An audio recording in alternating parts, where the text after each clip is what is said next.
Welcome to part two of the ESG SOAPA video series, and I'm joined by my sagacious colleague, Dave Gruber. Dave, welcome back. Thanks, John. It was a pleasure to be here. So Dave, you and I are collaborating on coverage of something called XDR. And I've written about it, you've written about it, but can you tell the audience what the heck is XDR and why should anyone even care? So XDR, I'll start out by calling it a movement because I feel like it is. It's a movement in security operations centers to bring together telemetry from many security controls to paint a more clear picture about what's happening in the environment, and then to add a level of automation to help people respond more effectively based on that environment. So XDR, some are translating it into formalized product. Other are translating it into architecture. You and I have had many conversations about that, and I'd love to hear your thoughts there as well. And then sort of others have put it together as an assembly of different products from different companies. Yeah, and I'm glad you brought up architecture because I remember the first time you and I talked about XDR, or maybe an early time, I said, Dave, draw me XDR on a whiteboard, and you drew it, and I said, Dave, that's SOAPA, and you Yeah. and I kind of agreed on that. So is XDR SOAPA, or is it sort of proprietary SOAPA? What do you think? Yeah, so I think it starts to blur the lines there.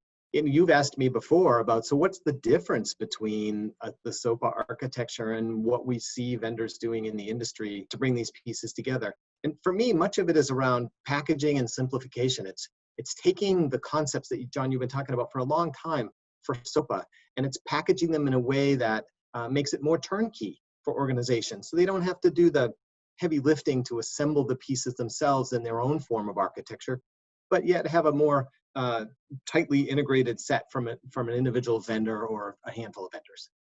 Yeah, absolutely. And you and I have talked about this vision of sort of controls on one hand meeting security operations on the other hand. So you've got a kind of a closed loop process between them.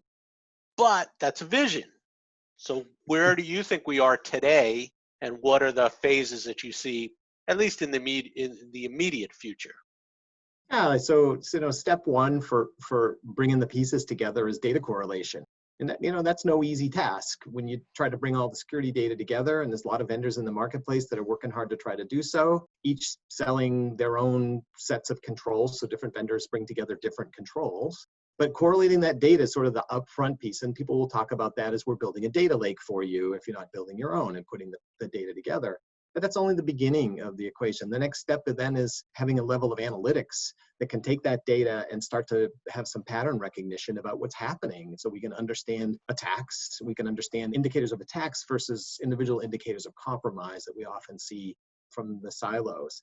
And then the sort of the final step in that equation is the response process. It's once we understand and we correlate the data, we can understand what's happening. How do we respond to that? And it could be a recommended set of response actions, or hopefully a more automated set of actions that push those response actions right directly back to the controls, multiple controls, all in an automated fashion. What I'd add to that is we've got to think of attacks as attacks. They're campaigns. They take multiple phases or steps. That's why we have something called the kill chain. That's why we have the MITRE ATT&CK framework.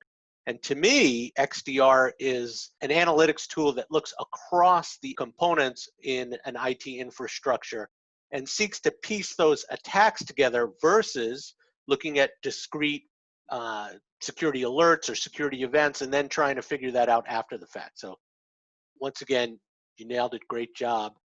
This is a great discussion. And so I'm going to do something I never do. Dave, can you stick around for part 3 of our video? John, I could talk about this all day. I'm in. Okay, sounds great. Well, we'll be back with more from Dave and I really soon.